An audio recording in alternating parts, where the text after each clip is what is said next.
بسم اللہ الرحمن الرحیم، اللہ کے نام سے شروع جو نہایت مہربان رحمت والا ہے۔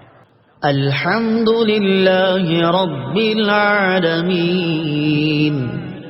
ترجمہ: سب تعریفیں اللہ کے لیے ہیں جو تمام جہان والوں کا پالنے والا ہے۔ الحمدللہ، سب تعریفیں اللہ کے لیے ہیں۔ تفسیر صراط الجنان میں اس کی تفسیر کچھ اس طرح ہے، یعنی ہر طرح کی حمد اور تعریف کا مستحق اللہ تعالیٰ ہے، کیونکہ اللہ تعالیٰ کمال کی تمام صفات کا جامع ہے۔ حمد اور شکر کی تعریف۔ حمد کا معنی ہے کسی کی اختیاری خوبیوں کی بنا پر اس کی تعریف کرنا، اور شکر کی تعریف یہ ہے کہ کسی کے احسان کے مقابلے میں زبان، دل یا اعضاء سے اس کی تعظیم کرنا۔ اور ہم چونکہ اللہ عز و جل کی حمد عام طور پر اس کے احسانات کے پیش نظر کرتے ہیں، اس لیے ہماری یہ حمد شکر بھی ہوتی ہے۔ اللہ تعالیٰ کی حمد و ثنا کرنے کے فضائل۔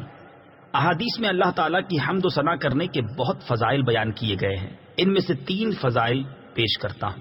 نمبر 1، مسلم شریف کی حدیث ہے، حضرت انس بن مالک رضی اللہ تعالی عنہ سے روایت ہے، نبی اکرم صلی اللہ تعالی علیہ وسلم نے ارشاد فرمایا، اللہ تعالیٰ بندے کی اس بات سے خوش ہوتا ہے کہ وہ کچھ کھائے تو اللہ تعالیٰ کی حمد کرے، اور کچھ پیے تو اللہ تعالیٰ کی حمد کرے۔ نمبر 2، ابن ماجہ کی حدیث ہے، حضرت جابر بن عبداللہ رضی اللہ تعالی عنہ سے روایت ہے، حضور پر نور صلی اللہ تعالی علیہ وسلم نے ارشاد فرمایا، سب سے افضل ذکر لا الہ الا اللہ ہے، اور سب سے افضل دعا الحمدللہ ہے۔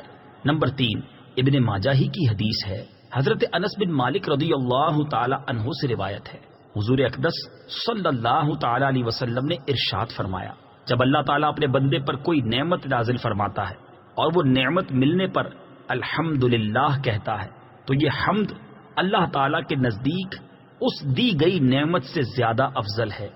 حمد سے متعلق شرعی حکم۔ خطبے میں حمد واجب، کھانے کے بعد مستحب، چھینک آنے کے بعد سنت، حرام کام کے بعد حرام، اور بعض صورتوں میں کفر ہے۔ للہ، اللہ کے لیے۔ اللہ اس ذات اعلیٰ کا عظمت والا نام ہے جو تمام کمال والی صفتوں کی جامع ہے، اور بعض مفسرین نے اس لفظ کے معنی بھی بیان کیے، جیسے اس کا ایک معنی ہے عبادت کا مستحق، دوسرا معنی ہے وہ ذات جس کی معرفت میں عقل حیران ہے، تیسرا معنی ہے وہ ذات جس کی بارگاہ میں سکون حاصل ہوتا ہے، اور چوتھا معنی ہے وہ ذات کہ مصیبت کے وقت جس کی پناہ تلاش کی جائے۔ رب العالمین، جو سارے جہان والوں کا مالک ہے۔